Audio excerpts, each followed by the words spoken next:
Hello guys, welcome to my YouTube channel. আশা কৰিছো আপোনালোক সকলোৱে ভালে আছে। আজি আৰু এটা নতুন ভিডিও লৈ আপোনালোকৰ মাজলৈ আহিছো। আজি তেনেকে বিশেষ কোনো ৰেচিপি নাই। আজি পাকঘৰত যি পাম মানে তাকে বনাম বুলি ভাবিছো। বলকচোন চাও কি আছে কিচেনত বনাবলে মানে ৰেন্ডমলি। কোনো প্ৰি-প্ল্যান নোহোৱাকে যি পাম তাকে বনাম আৰু সিম্পল বহুত সিম্পল ভাবে বনাম। আপোনালোকে চাই থাকিব। বলকচোন চাও কি পাও আজি কিচেনত কি আছে। বুটৰ দালি পালো 2 কাপ দালি লৈ ললো। এইখিনি এতিয়া তিয়াই ৰাখিম অলপ টাইমৰ কাৰণে আৰু চাও কি পোৱা যায়। তাৰপিছত এয়া সয়াবিন পালো আৰু কিবা কিবি পাইছো কিন্তু আজি ভাবিছো বুটৰ দালিৰ লগত সয়াবিন বনাম বুলি। আদা নহৰু লৈ লৈছো। অকমান টাইম ভিজাই ৰাখাৰ পিছত এয়া বুটৰ দালিখিনি অকমান হিজাব দি দিলো। 3টা হুইচেল দিলে হৈ যাব। এইখিনি মই গৰম পানীত তিয়াই ৰাখিছো। আদা নহৰু বাকলি এৰুৱা হৈ গল। এইখিনি এতিয়া মই পেষ্ট কৰিম কেঁচা জলকীয়াৰ সৈতে। কেৰাহীত তেল দি কিনে এয়া তিয়াই ৰখা সয়াবিন কেইটা ভালকে ধুই কিনে ভালদৰে মানে ধুব লাগিব নহলে কিবা এটা ইটোৰ স্মেল আহে। ধুই কিনে এইখিনি মানে মই ফ্ৰাই কৰিম। ফ্ৰাই কৰিলে এটো মানে ফ্লেভাৰটো অলপ ভাল আহে। খাবলৈ মানে সোৱাদটো বেলেগ লাগে আৰু।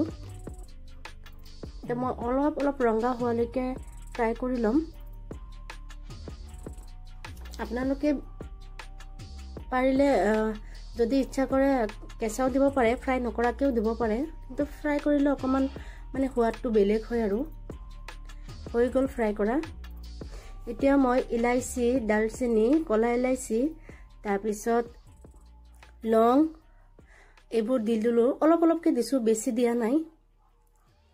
মই সিম্পল একেবাৰে সিম্পল তৰিকাত বনাই আছো। ইজি ভাবে বনাই আছো। তাৰপৰা পেষ্ট কৰি ৰাখা মছলাখিনি দি ললো।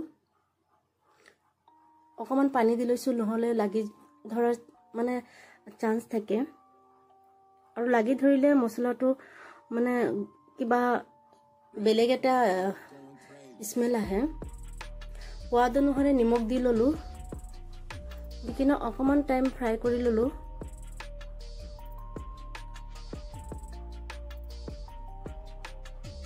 এতিয়া হালদি গুড়ি, জিৰা গুড়ি, ধনিয়া গুড়ি আৰু শুকান জলকীয়াৰ গুড়ি দি ললো। দি কিনে অকমান পানী দি কিনে এইখিনি ভালদৰে ফ্ৰাই কৰি আছো।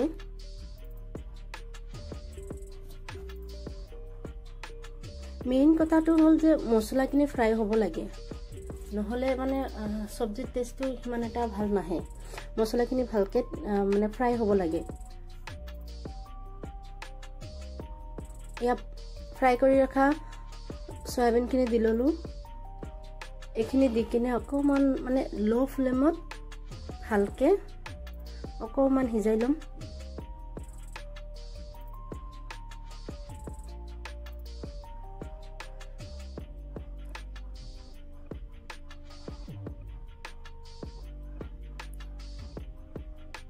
অলমোস্ট সিজোৱা হৈ গৈছে, মানে বেছি নিসিজাও, অকমান সিজোৱা হৈ গলে বইল কৰি ৰখা দালিখিনি দি দিম। দি ললো। একদম ইজি প্ৰসেস, মানে কম সময়ৰ ভিতৰতে এইটো বনাব পাৰিব, বেছি টাইম নালাগে। দিকিনে অকমান পানী দি লৈছো। এয়া চাওক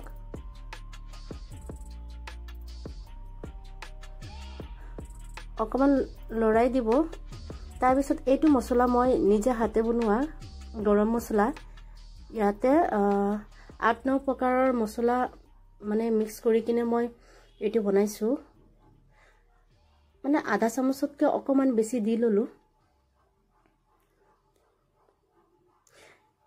আপোনালোক দেখিছে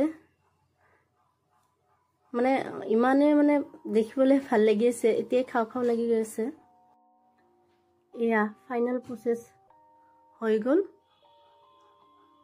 তেল দি ললো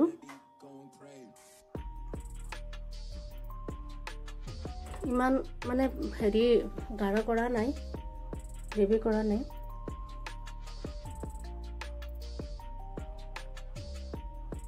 আপোনালোকেও ট্ৰাই কৰিব এবাৰ ট্ৰাই কৰি মোক জনাব খাবলৈ কেনেকা হয়